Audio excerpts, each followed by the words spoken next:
नमस्कार।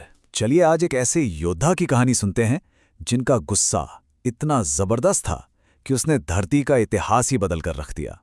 जी हाँ, ये कहानी है भगवान विष्णु के छठे अवतार परशुराम की, एक ऋषि के बेटे जिनका क्रोध धर्म की रक्षा के लिए उनका सबसे बड़ा हथियार बन गया। हम अक्सर सोचते हैं कि गुस्सा करना बुरी बात है ना? लेकिन क्या कभी ऐसा हो सकता है कि गुस्सा अगर सही वजह से किया जाए तो वही न्याय दिलाने की सबसे बड़ी ताकत बन जाए? परशुराम की कहानी हमें बिल्कुल इसी सवाल के बीच लाकर खड़ा कर देती है, जहां गुस्सा और धर्म आमने सामने आते हैं। तो हमारी कहानी की शुरुआत होती है एक बहुत ही शांत, पवित्र आश्रम से। लेकिन यहाँ एक ऐसे बालक का जन्म होने वाला था जो शांत नहीं बल्कि एक योद्धा बनने के लिए ही जन्मा था। परशुराम का जन्म त्रेता युग में हुआ था। ये वो समय था जब धर्म और अधर्म का संतुलन कह सकते हैं कि थोड़ा बिगड़ रहा था। वो एक महान ऋषि जमदग्नि के पुत्र थे, लेकिन उनकी किस्मत में कलम चलाना नहीं, शस्त्र उठाना लिखा था। और उनका मकसद साफ था, अहंकारी क्षत्रिय राजाओं के बढ़ते अत्याचार को जड़ से खत्म करना।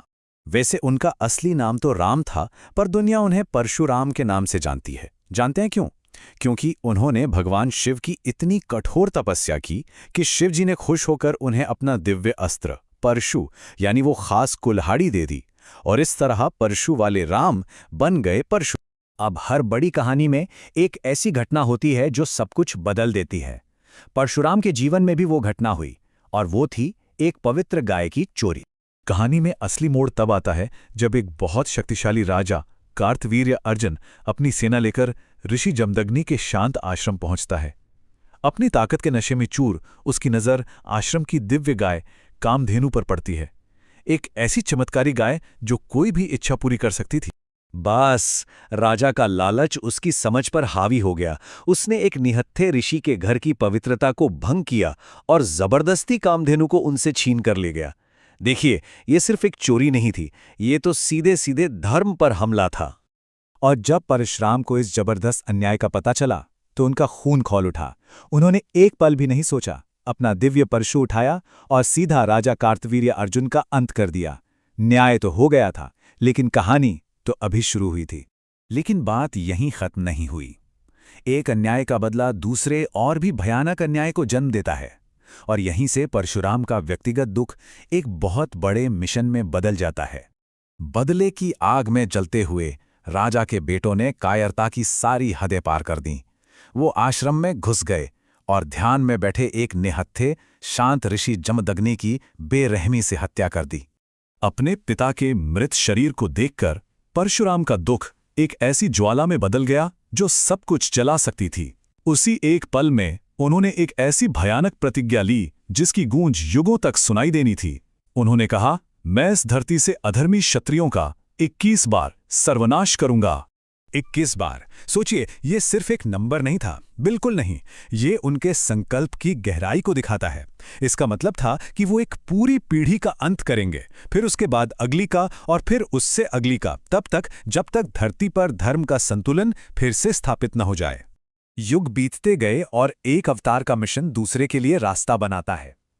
अब हम कहानी के एक बहुत ही अहम मोड़ पर आते हैं, जहां दो युग और विष्णु के दो अवतार एक दूसरे से मिलते हैं। सालों बाद जब विष्णु के अगले अवतार राजकुमार राम शिवजी का दिव्य धनुष तोड़ते हैं तो उसकी टंकार सुनकर परशुराम वहां पहुंच जाते हैं।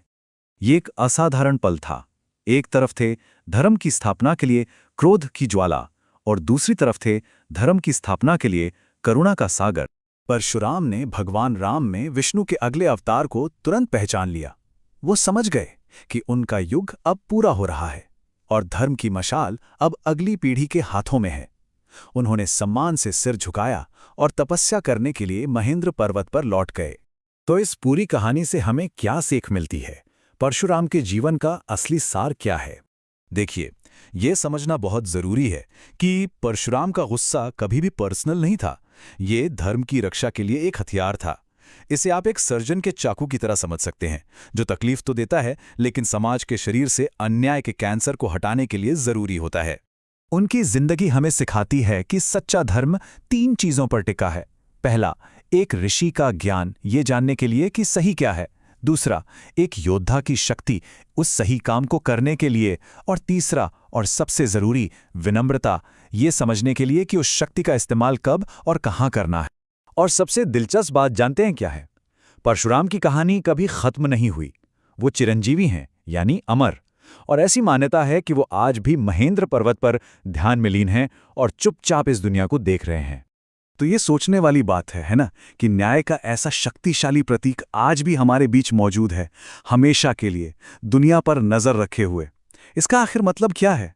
खैर, ये एक ऐसा सवाल है जो हमें अपने कर्मों और धर्म के रास्ते के बारे में सोचने पर